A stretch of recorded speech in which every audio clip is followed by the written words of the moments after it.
Hello friends, कैसे हैं आप लोग। उम्मीद करता हूं कि आप लोग बहुत अच्छे होंगे और आप लोगों की तैयारी भी बहुत अच्छी चल रही होगी। तो फ्रेंड्स, आज की इस वीडियो में हम लेकर के आए हैं एनसीईआरटी न्यू पैटर्न पर आधारित 10th और 12th 2021 के लिए। ये क्वेश्चन बहुत ही इम्पॉर्टेंट क्वेश्चन है दोस्तों, मोस्ट इम्पॉर्टेंट टॉपिक साइंस के लिए। समजातीय श्रेणी किसे कहते हैं, ये क्लास 10th में भी बहुत बार पूछा जा चुका है एग्जाम में और क्लास 12th में भी पूछा जा चुका है। तो ये दोस्तों बहुत ही इंपॉर्टेंट क्वेश्चन है। तो चलिए इस वीडियो को शुरुआत करते हैं और इस वीडियो में हम आपको बताने वाले हैं समजातीय श्रेणी के परिभाषा, समजातीय श्रेणी के उदाहरण, समजातीय श्रेणी के प्रमुख विशेषता और गुण क्या है, इसके बारे में हम आज आप लोगों को साथ डिस्कशन करने वाले हैं। तो चलिए शुरुआत करते हैं। यदि आप हमारे चैनल को सब्सक्राइब नहीं किए हैं तो चैनल को जरूर सब्सक्राइब कर लीजिएगा और हमारे चैनल को पहले से सब्सक्राइब किए हैं तो आपका बहुत बहुत धन्यवाद। तो चलिए शानदार टॉपिक को शानदार तरीका से शुरुआत करते हैं। दोस्तों, अगर परिभाषा आपको पूछा जाता है समजातीय श्रेणी की परिभाषा क्या है, तो ऐसे आपको लिखना है। देख करके घबराइए नहीं, क्योंकि बहुत ही शानदार तरीका है। एक बार मैं आपको अगर समझा दूंगा तो आपको रटना नहीं पड़ेगा, यकीन के साथ। दोस्तों, समजातीय श्रेणी की परिभाषा कार्बनिक यौगिकों की वह श्रेणी जिसके सभी सदस्यों में एक ही अभिक्रियाशील समूह रहता है। यहाँ तक पहले समझ लीजिए, उसके बाद आगे बढ़िएगा। कहता है कि कार्बनिक यौगिकों की वह श्रेणी, यानी दोस्तों अगर CH4 मीथेन है तो यह एक कार्बनिक यौगिक है, ठीक है। अगर C2H6 है तो ये भी एक कार्बनिक यौगिक है। तो यही कहता है कार्बनिक यौगिकों की वह श्रेणी जिसके सभी सदस्यों में एक ही अभिक्रियाशील समूह रहता है और जिसके किसी भी दो क्रमागत का मतलब होता है लगातार, जिसके किसी भी दो क्रमागत सदस्यों के बीच सिंगल बॉन्ड CH2 का अंतर रहता है, उसे समजातीय श्रेणी कहते हैं। नहीं समझे? चलिए मैं आपको आगे एग्जाम्पल के साथ समझाता हूं।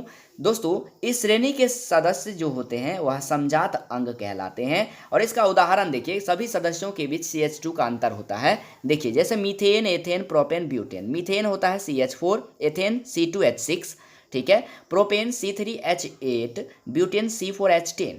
सब में देखिए दो क्रमागत सदस्यों के बीच लगातार कहता है, इन दोनों के बीच जो है CH2 का अंतर है। देखिए यहाँ 2C है, यानी कि 1C का अंतर है और 6 हाइड्रोजन, इसमें 4 हाइड्रोजन, यानी 2 हाइड्रोजन का अंतर है। तो दोस्तों इसमें यानी दो क्रमागत सदस्यों के बीच में CH2 का अंतर है। किसी भी दो क्रमागत सदस्यों के बीच CH2 का अंतर है, यही आपका समजातीय श्रेणी कहलाता है, ठीक है। तो एग्जाम्पल समझ गए, परिभाषा समझ गए।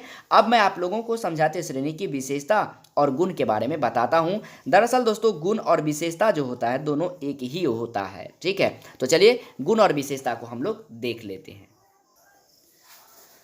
अब है दोस्तों, समजातीय श्रेणी की विशेषताएं निम्नलिखित होती है। जैसे पहला, किसी समजातीय श्रेणी के सभी सदस्यों को एक ही सामान्य सूत्र द्वारा निरूपित किया जा सकता है, ठीक है। किसी भी समजातीय श्रेणी के जितने भी सदस्य हैं सबको एक ही सूत्र द्वारा निरूपित किया जा सकता है, ठीक है। ये था पहला पॉइंट। दूसरा पॉइंट है, इस श्रेणी के किन्हीं दो क्रमागत सदस्यों के बीच हमेशा CH2 का अंतर रहता है, जैसा कि मैंने आप लोगों को अभी अभी दिखाया। तीसरा है दोस्तों, इस श्रेणी के सभी सदस्यों में एक ही अभिक्रियाशील समूह उपस्थित रहता है, अतः इनके रासायनिक गुण जो होते हैं वह सदृश होते हैं, यानी कि सदृश यानी बराबर होते हैं, ठीक है, समान गुण वाले होते हैं। उसके बाद चौथा है, इस श्रेणी के सदस्यों के अनुभारों में वृद्धि के साथ इनके भौतिक गुणों में क्रमिक परिवर्तन होता है, यानी कि लगातार परिवर्तन होते ही रहता है। इन श्रेणी के सभी सदस्यों के अनुभारों में वृद्धि के साथ साथ दोस्तों इसके भौतिक गुणों में भी क्रमिक परिवर्तन होता है, लगातार परिवर्तन होते रहता है, ठीक है। पांचवा पॉइंट और लास्ट पॉइंट है, इसके बाद मैं आप लोगों को एक मोस्ट इन्फॉर्मेशन देने वाला हूं दोस्तों। इस श्रेणी के सभी सदस्यों को कुछ समान अभिक्रियाओं द्वारा बनाया जा सकता है। तो ये 5 पॉइंट था इसका समजातीय श्रेणी का विशेषता। एक बहुत ही इंपॉर्टेंट पॉइंट मैं जो आपको आज बताने वाला हूं वो ये कि दोस्तों यदि आप लोग क्लास 10th की तैयारी करते हैं और घर बैठे आप लोग 95+ मार्क्स लाना चाहते हैं बोर्ड एग्जाम में, तो हमारे चैनल को सब्सक्राइब जरूर कर लीजिए और साथ में बेल आइकन को दबाना मत भूलिएगा और इस वीडियो को अपने दोस्तों के साथ ज़्यादा से ज़्यादा शेयर कर दीजिएगा, ताकि जब भी मैं वीडियो को अपलोड करूँ तो सबसे पहले नोटिफिकेशन आपके पास पहुँच जाए। दोस्तों, मॉडल सेट का यानी कि मॉडल सेट जो है मैंने 3 पार्ट पढ़ा दिया है, जिस मैथ का मॉडल सेट मैंने अभी पढ़ाया है। उसमें दोस्तों ऑब्जेक्टिव क्वेश्चन मैं मॉडल सेट में बता रहा हूं और क्रैश कोर्स में मैं मैथ का सब्जेक्टिव क्वेश्चन लेकर के आ रहा हूं, जो लगातार वीडियो अपलोड हो रहा है।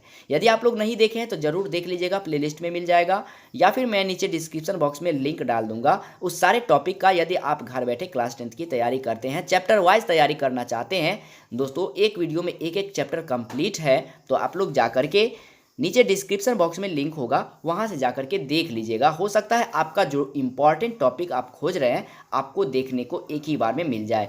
तो उम्मीद करता हूं मेरी बातें आपको समझ में आया होगा, और हमारे चैनल को पहले से सब्सक्राइब किए हैं तो आपका बहुत बहुत धन्यवाद। तो मिलते हैं नेक्स्ट वीडियो में, तब तक के लिए जय हिंद, वंदे मातरम।